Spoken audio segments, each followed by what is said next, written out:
So hello students and viewers, आज हम लोग देखेंगे लॉजिक गेट्स के बारे में। तो अगर मैं लॉजिक गेट्स की बात करूं तो अगर हम डिजिटल इलेक्ट्रॉनिक्स जब पढ़ते हैं तो डिजिटल इलेक्ट्रॉनिक्स के अंदर सबसे एसेंशियल जो बिल्डिंग ब्लॉक्स माने जाते हैं वो है हमारे logic gates. Logic gates and, और, जोर, नेट, नॉर और एक्सनॉर, ये हमारे लॉजिक गेट्स हैं। तो आज हम देखेंगे कि ये लॉजिक गेट्स हैं क्या और किस तरीके से इनका यूज करके हम लोग डेटा के फ्लो को रेगुलेट करते हैं। जी हाँ, डेटा के फ्लो को रेगुलेट करना यानी कि अगर हमारे पास दो इनपुट आ रहे हैं या मल्टीपल इनपुट आ रहे हैं, अगर हम इसको और कॉम्प्लेक्स वर्जन देखें तो फिलहाल अगर हमारे पास दो इनपुट आ रहे हैं तो हम आउटपुट को डिसाइड कर सकते हैं कि वो आउटपुट क्या होगा। मान लीजिए हमारे पास दो कंडीशंस हैं, अगर हम चाहें कि ये जो हमारा आउटपुट है वो डिपेंड करे इन दोनों कंडीशंस के ऊपर, तो उस केस में हम लोग इन लॉजिक गेट्स का यूज करते हैं। ये लॉजिक गेट्स कोई इलेक्ट्रॉनिक कंपोनेंट नहीं होता है, बट अलग अलग कंपोनेंट्स का यूज करके सर्किट्स बना के हम इन लॉजिक गेट्स को बना सकते हैं। सबसे ज्यादा जो यूज होते हैं वो ट्रांजिस्टर्स इनके अंदर यूज होते हैं। तो फिलहाल हम इनके लॉजिक गेट्स के बारे में समझते हैं और ट्रुथ टेबल देखेंगे। ट्रुथ टेबल में हम लोग ये देखेंगे कि दो हमारे पास मान लीजिए इनपुट है तो आउटपुट क्या होना चाहिए सभी कंडीशंस के अंदर, तो इसको हम लोग ट्रुथ टेबल कहते हैं। ट्रुथ टेबल में ये होता है कि आप 0 1 और 1 0 की जो कॉम्बिनेशन है, जितनी भी कॉम्बिनेशन बन सकते हैं उनके आधार पे हमारा जो आउटपुट होगा वो क्या होगा वो हम लोग बनाते हैं। तो हर गेट का एक ट्रुथ टेबल हम लोग देखने वाले हैं। स्टार्ट करते हैं सबसे पहले एंड गेट से। देखिए एंड गेट है उसको रिप्रेजेंट करते हैं कुछ इस तरीके से। अगर आपने देखा हो यहाँ पर ए और बी दो इनपुट है, ये दो इनपुट अगर हम मान लीजिए हमने दो इनपुट दिए हैं और आउटपुट इसका हम मान लेते हैं वाई है, तो इसकी जो ट्रुथ टेबल हम लोग बनेंगे ए बी और वाई। ये सभी गेट्स के लिए हम लोग इसी प्रकार से ट्रुथ टेबल बनाएंगे। तो मान लीजिए अब यहाँ पर ए की वैल्यू 0 है और बी की वैल्यू भी 0 है, तो वाई की वैल्यू क्या होना चाहिए। अगर हम एंड गेट की बात करें, देखिए एंड गेट में अगर दोनों कंडीशन हमारी ट्रू होती हैं, दोनों कंडीशन ट्रू होती है तभी हमारा आउटपुट ट्रू आता है। यानी दोनों कंडीशन यहाँ पर ट्रू हो रही है क्या, नहीं हो रही, तो इसका आउटपुट हमारा 0 होगा। यहाँ पर भी एक कंडीशन ट्रू है एक कंडीशन फॉल्स है तो इसका आउटपुट 0 होगा। यहाँ पर भी हमारा इसका आउटपुट जो होगा वो 0 होगा, और अगर दोनों कंडीशन हमारी ट्रू है तो इसका आउटपुट हमारा 1 होगा। तो इस तरीके से इसकी ट्रुथ टेबल बनती है। अगर हम इसके बूलियन एक्सप्रेशन देखें तो एंड गेट को दर्शाने का जो तरीका है वो ये है। इसको क्यों बार बार मैं हाईलाइट कर रहा हूं, क्योंकि इसको ध्यान रखना, आप इससे ही आप पता कर पाएंगे, क्योंकि आपको रटने की आवश्यकता नहीं पड़ेगी कि ये कर क्या रहा है। तो ए डॉट बी से हम लोग रिप्रेजेंट करते हैं एंड गेट को। और गेट की अगर मैं बात करूं तो और गेट हमारा कुछ इस तरीके से बनता है, ठीक है। और गेट में क्या है भाई, इसको हम लोग रिप्रेजेंट करते हैं ए प्लस बी से, A plus B equal to Y.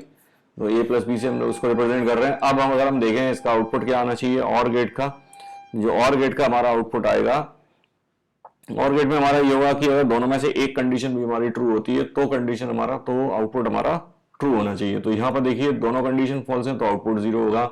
यहाँ पे हमारी एक कंडीशन ट्रू है तो आउटपुट इसका 1 होगा। यहाँ पर भी एक कंडीशन ट्रू है तो भी आउटपुट इसका 1 होगा, और दोनों कंडीशन भी ट्रू है तो भी हमारा आउटपुट इसका 1 होगा, ठीक है। तो ये है हमारा और गेट। आगे बढ़ते हैं। तो एंड और के बाद आपको नॉट नहीं पढ़ना, आपको पढ़ना एक्स और। ये गलती आपको नहीं करना है। तो आप अपन लोग एक्स और पढ़ते हैं। एक्स और को कैसे रिप्रेजेंट करते हैं, ये हमारा गेट है, इसमें प्लस का साइन और उसके बाद ये ए और बी, इसको कुछ इस तरीके से पढ़ते हैं। अगर हम इसकी ट्रुथ टेबल देखें तो वो क्या है, देखिए और सॉर गेट क्या है, और गेट जो है उसी में हम लोग उसी का यूज करके हम लोगों ने सॉर गेट बनाया है, सॉर गेट, ठीक है। तो ए और बी अगर हम देखें तो यहाँ पर इसका आउटपुट आएगा 0, और अगर 0 और 1 है तो इसका आउटपुट आएगा हमारा 1।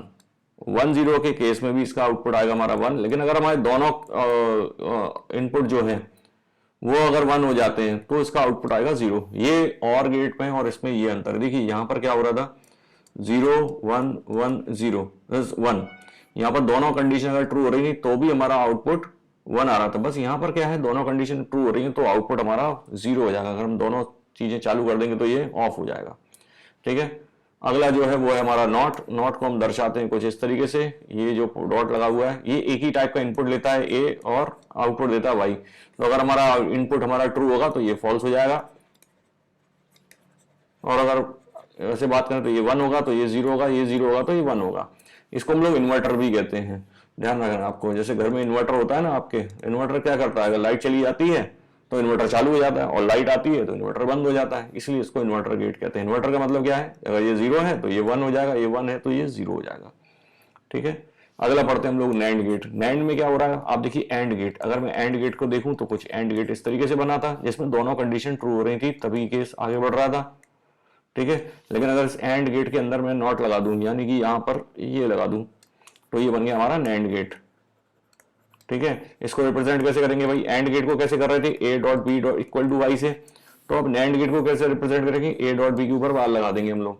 अगर हम इसके ट्रुथ टेबल को देखें तो यहाँ पर 0 0 जो होगा वो क्या हो जाएगा 1, 1 0 क्या हो जाएगा 1 0 भी हमारा होगा 1, 0 1 भी हमारा 1 0 0 1 भी 1 होगा, 1 0 भी हमारा 1 होगा, और 1 1 अगर दोनों आ जाते हैं तो उस केस में हमारा नैंड गेट 0 कर देगा। तो अगर हम इसको कंपेयर करें एंड गेट से, देखिए एंड गेट में 0 0 क्या था 0, यहाँ पर 0 0 1 है, ये उल्टा हो गया उसका, यहाँ क्या था 0 1 1 हो जाएगा। लेकिन अगर दोनों कंडीशन ट्रू थी एंड गेट में तो ही ये ट्रू हो रहा था, लेकिन यहाँ दोनों कंडीशन ट्रू रही तो ये फॉल्स हो रहा है। इसको रिप्रेजेंट करते हैं इस तरीके से। इसलिए बूलियन एक्सप्रेशन याद रखना आपको बहुत ज्यादा जरूरी है। बूलियन एक्सप्रेशन अगर आप याद रखेंगे तो आप गेट्स को भूलेंगे नहीं, लॉजिक को भूलेंगे नहीं। अगला है हमारा नॉर गेट। तो नॉर गेट नॉर गेट कैसे बनाएंगे भाई, तो ये हमारा और गेट तो जो था, ये था हमारा और गेट, ठीक है, ए बी, और ये था हमारा वाई, तो ये हमारा और गेट था। अब और गेट में अगर मैं यहाँ पर नॉट लगा दूं, ठीक है, तो ये हमारा नॉर गेट बन गया। और गेट क्या था, A plus B equal to Y, तो अगर मैं इसके ऊपर बार लगा दूं तो ये बन गया हमारा नॉर गेट, ठीक है। अब नॉर गेट है तो इसकी ट्रुथ टेबल बना लेते हैं। भाई और गेट में क्या था 0 0 0 था, यहाँ 0 0 1 हो जाएगा। वहां क्या था 1 0 1 जो था हमारा वो क्या था 0 1 हमारा 1 था, लेकिन यहाँ 0 हो जाएगा। 1 0 वहां 1 था, इसका 0 हो जाएगा। दोनों के केस में वहां पर वो 1 हो रहा था, यहाँ से ये 0 हो जाएगा। तो ये हो गया हमारा नॉर गेट। अगला जो लास्ट गेट है वो है हमारा एक्स नॉर गेट। तो देखिए नॉर गेट जो दिख रहा है इसके अगर हम बार इसके ऊपर अगर मैं सॉरी यहाँ पर अगर मैं एक्स और जो गेट था हमारा ए और बी था, इसके ऊपर अगर मैं बार लगा दूं तो ये हमारा एक्स नॉर गेट बन गया, ठीक है। ये कुछ इस तरीके से हमारा नॉर गेट बना हुआ था, ठीक है। इसमें मैं नॉट लगा देता हूं यहाँ पे, तो ये हमारा एक्स नॉर गेट बन गया। और एक्स नॉर गेट में क्या होगा, तो जो हमारा अगर हम देखें यहाँ पर एक्स और गेट में जो ट्रुथ टेबल थी 0 1 1 0, तो यहाँ क्या हो जाएगा, अब आप अनुमान लगा सकते हैं, आपको समझ में आ जाएगा। यहाँ हो जाएगा 1 0 0 और 1, ये देखिए उसका जस्ट अपोजिट हो गया, उसके ऊपर बार लग गया। तो इस तरीके से हम लोग लॉजिक गेट बना सकते हैं। लॉजिक गेट्स जो थे वो हमारे कुछ इनकी ट्रुथ टेबल इस तरीके से दिखाई देती है। तो लॉजिक गेट का यूज करके हम लोग आउटपुट को रेगुलेट कर सकते हैं। अब ये लोग हम लोग पढ़ते क्यों हैं, तो देखिए जब प्रोग्रामिंग लैंग्वेजेस नहीं आई थी या कुछ भी नहीं आया तो यही लॉजिक गेट की सहायता से ही हम लोग डेटा फ्लो जो कंट्रोल है उनको, जो डेटा का आउटपुट है उसको हम लोग रेगुलेट करते थे। अभी क्या है, अभी आज के केस में हम लोग क्या करते हैं, हम लोग प्रोग्राम लिखते हैं, प्रोग्राम में हम लोग कंडीशंस लगा देते हैं, फेल्स की कंडीशन लगा सकते हैं, कोई भी कंडीशन लगाते हैं जिससे कि हम दो आउटपुट इनपुट अगर हमारे पास आ रहे हैं तो हम आउटपुट अपना डिसाइड कर सकते हैं। लेकिन पहले जब प्रोग्रामिंग लैंग्वेज नहीं थी तो आपको उन सर्किट्स का यूज करके अपना जो आउटपुट है उसको रेगुलेट करना पड़ता था। तो ये जो हमारी इलेक्ट्रॉनिक्स चालू हुई, जो डिजिटल इलेक्ट्रॉनिक्स हमारी बनी चालू हुई, तो उसके सबसे एसेंशियल बिल्डिंग ब्लॉक्स हम लोग लॉजिक गेट्स के रूप में ही जाने जाते हैं। अगर मैं बात करूं 20वीं सेंचुरी की, तो 20वीं सेंचुरी का जो सबसे बड़ा इन्वेंशन है वो है हमारा ट्रांजिस्टर, आपको ध्यान रखना है, ठीक है। तो 20वीं सेंचुरी का सबसे बड़ा इन्वेंशन था हमारा ट्रांजिस्टर, और ट्रांजिस्टर की मदद से हम लोगों ने ये गेट्स को बनाया, गेट्स के इनके सर्किट्स बनाए, और सर्किट बनाने से क्या हुआ, हम लोग डिजिटल मशीन्स बना पाए, चाहे वो रेडियो हो, चाहे वो आपका टेप रिकॉर्डर हो, या और भी कोई भी मशीन्स हो, तो वो तभी संभव हो पाई जो हमने ट्रांजिस्टर का यूज करके इन गेट्स, लॉजिक गेट्स को के सर्किट्स को बनाया।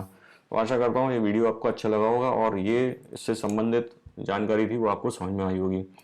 तो आज के लिए इतना बहुत है, आगे हम लोग देखेंगे कि इनमें इन गेट्स का यूज करके हम और भी क्या क्या कॉम्प्लेक्स चीजें कर सकते हैं, ठीक है। तो इससे संबंधित कोई प्रश्न हो तो आप उसको कमेंट बॉक्स में बताइए। चलिए वीडियो मैं ऑफ कर रहा हूँ, बंद कर रहा हूँ, और मिलते हैं आपसे अगली वीडियो में। Thank you for watching.